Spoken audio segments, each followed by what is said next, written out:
सब चिल्ला रहे थे, सब चीख रहे थे, समझ नहीं आ रहा था कि हो क्या रहा है। आँख खुली तो देखा गुलनिशा चीख रही है, चिल्ला रही है, अपना पोनी बना रही है, लोगों के साथ घुल मिल गई थी।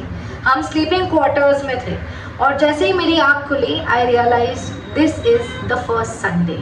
अब संडे का रूटीन हमारे लिए टोटली अननोन था बिकॉज ऑब्वियसली फर्स्ट संडे था। तब भी अभी भी मेरे गले से लगा हुआ था एंड अभी भी मैं अपने देवदास वाले मोड में थी। Welcome to the hostel series part 2। जैसे ही सुबह हुई, जैसे ही मैं अपने बेड के बाहर निकली, मेरे ऊपर वाले बेड में एक लड़की थी। वो लड़की मुझे देखकर इतनी स्कैरी वाइब्स दे रही थी। नीचे वो बेड के लिए जाने के लिए हमारे पास स्टेयर्स रहता है, राइट। वो बेड से सीधा कूद गई और मुझे बोली, हाय मेरा नाम फरीन है, तुम्हारा नाम क्या है? And I was shook. I was like oh my god, ये डायन वाली वाइब वाली लड़की कहाँ से आ गई। छोटी बच्ची थी, आई थिंक 4 साल 5 साल छोटी थी हमसे। And we were the only heads in our dormitory 406। फिर हमको नीलांजना मैम आई और बोली कि तुमको जाना है स्कूल ब्लॉक में, that is the school quarters, क्योंकि वहाँ पे आपका खाना पीना होता है एंड वहाँ पे आपकी पढ़ाई होती है। संडे को पढ़ाई तो नहीं होगा तो क्या होगा, तो हमें संडे ऑडिटोरियम में लेके जाते थे।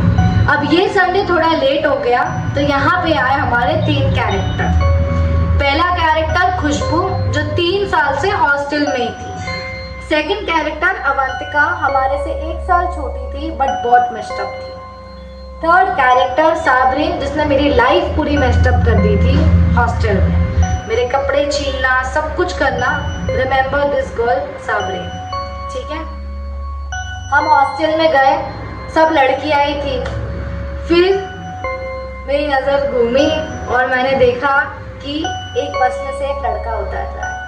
अब वो लड़का was very attractive, you guys. He was really very attractive. He was wearing specs. He was, वो स्पाइक करते ना, उस टाइम पे स्पाइक्स बहुत चलते थे, तो उन्होंने अपने हेयर्स को ऐसे स्पाइक किया था, शर्ट पहना था, टाई पहना था। It was very attractive and I was like, oh my god, I need it. And थोड़ा सा ऐसा डोपामिन रश हो गया, मुझे क्रश हो गया। एंड खुशबू ने मुझे एक सर पे मारा और बोला उसकी गर्लफ्रेंड सामने ही बैठी है। तब देवदास तो मैं ऑलरेडी थी, अरमान भी मेरे टूट गए। फिर मेरा रोना चालू हो गया। फिर अनाउंसमेंट आया कि आपको किचन क्वार्टर्स में जाना है।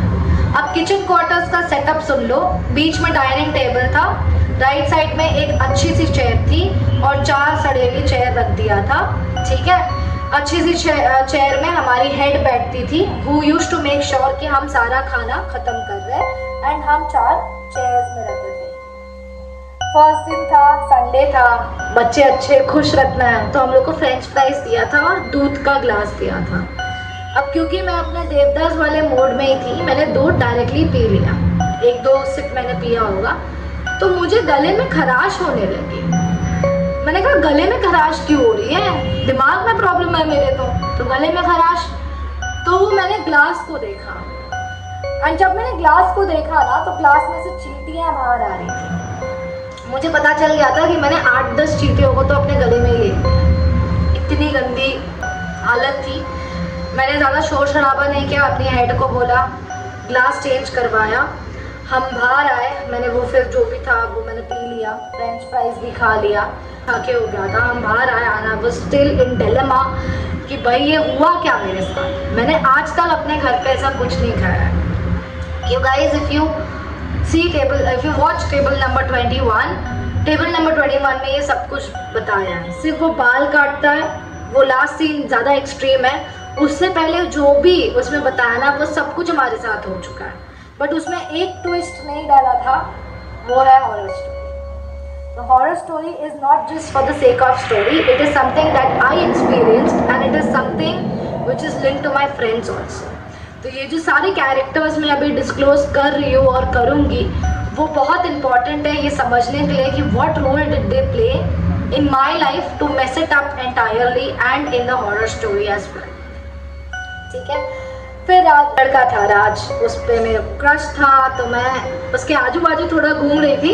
उसके बाद अनाउंसमेंट हुई कि अभी आपको जाना है। 6 बज गया था, तो हमें अभी जाना था अपने स्लीपिंग क्वार्टर्स में। तो पहले लड़के लोग चले जाते थे, जब लड़के लोग जाके सेटल हो जाते थे फिर लड़कियों का बस निकलता था to go to the sleeping quarters.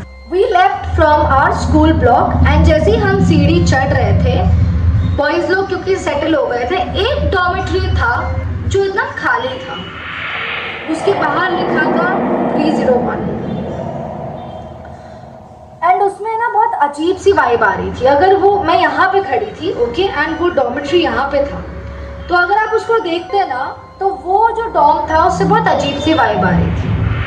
पहले तो बेड जो थे वो थे नहीं वहाँ पर, तो सिर्फ वो एक सलिया पड़ा हुआ था वहाँ पे। मिरर था जो बहुत ही अनयूजुअल वे में था।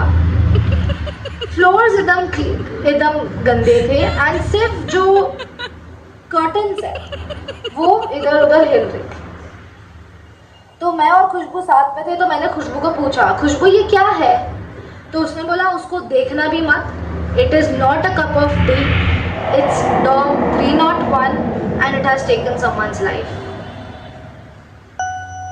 And that's where I was like okay, ये क्या हो गया? It has taken someone's life.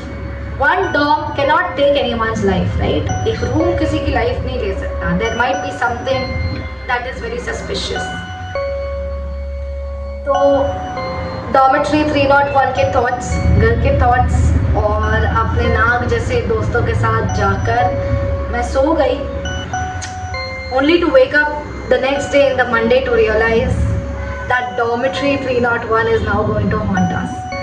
So if you are still interested to know what is happening in the dormitory 301, which is related to some of the Kalakandi of our principals also, part 1 went really good. If you still want to know how did I land to the hostel and the idea of being into hostel, तो आप ये वाले video देख सकते हो, part 1 में जाके देख सकते हो। पार्ट 2 को लाइक करो, सब्सक्राइब करो to know the part 3 and dorm 301 की सच्चाई।